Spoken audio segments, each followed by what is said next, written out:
Let's check this out for a second.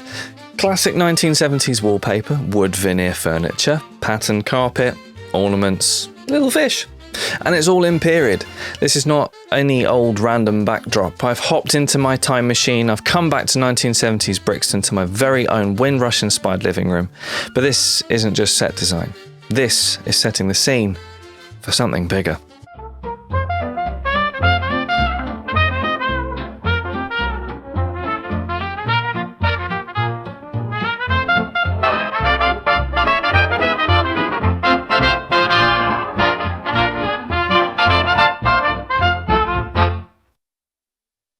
Hello and welcome to History with Mr. Wildman. I am Mr. Wildman, and if you're watching this, then yes, it's the 1st of October, and that means one thing. It's Black History Month. Yay! Yes, the weather might be getting colder, yes, the leaves are starting to turn, but I'm upbeat because today kicks off a month where we are going to shine a big, bold spotlight on Black history for every single day of October. Yes, you heard that right. That means I'll be uploading a brand new video every single day for the duration of October, focusing on a significant individual or event in Black history. And the best part is, you don't have to pay for it. Now maybe you've celebrated Black History Month before, or maybe you haven't. Maybe you've only heard the names that get recycled every year. Rosa Parks, Martin Luther King perhaps. Important names, yes, but not the whole picture. So let's start at the beginning. Black History Month began in 1926 as Negro History Week, introduced by a brilliant African-American scholar called Carter G. Woodson. Now, Woodson wrote an incredible book called The Miseducation of the Negro, and his aim by writing it was to challenge a system that deliberately taught black students to ignore, or worse, hate their own history. He called it what it was: miseducation. Because in schools, black people were taught about valuing European civilizations, and this was, in part, thanks to the kind of rhetoric we see from historic Enlightenment thinkers who regarded these ancient civilizations as something to be revered and idolized. But the rich, complex history of Africa? Almost nothing. And in some cases, if it was taught at all, it was only ever spoken about as if it was a problem. Woodson wrote, "The educated Negroes have the attitude of contempt toward their own people.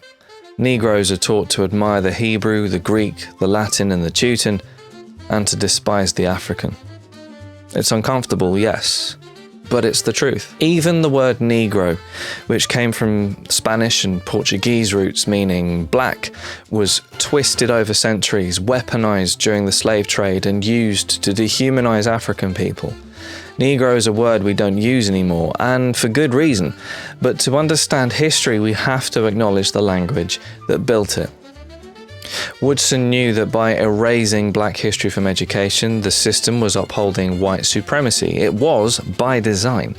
So he created Negro History Week to fight back. Over the decades, it grew into Black History Month and has since become a global phenomenon, a chance to celebrate, honor, and remember every black person's contribution to the human story.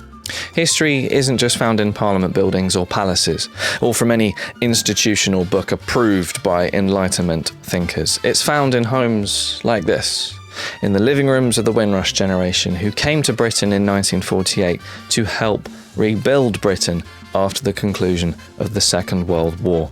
The people who faced adversity to build lives and communities out of almost nothing. The mothers who worked long hours as nurses in our hospitals, the dads who worked double shifts on the buses, contributing to our communities and weaving themselves ever tighter into the fabric of a post-war Britain to the sound of calypso and steel pans and the loud and bustling throng of the Brixton markets. And it's so important that none of that gets forgotten. Black History Month is more than remembrance. It's a refusal to be written out. It says, we were here, we are here, and our story matters. So for the rest of October, this is where I'll be, sitting right here in this Brixton time capsule, bringing you a brand new Black History Bite every single day. Today, you've heard about Carter G. Woodson, the man who gave us Black History Month. But tomorrow, you're going to hear a story about a man born on a slave ship, a man who educated himself, became a writer, a composer, and the first Black Briton to vote in a general election. His name? Well, you'll have to come back and find out. See you then.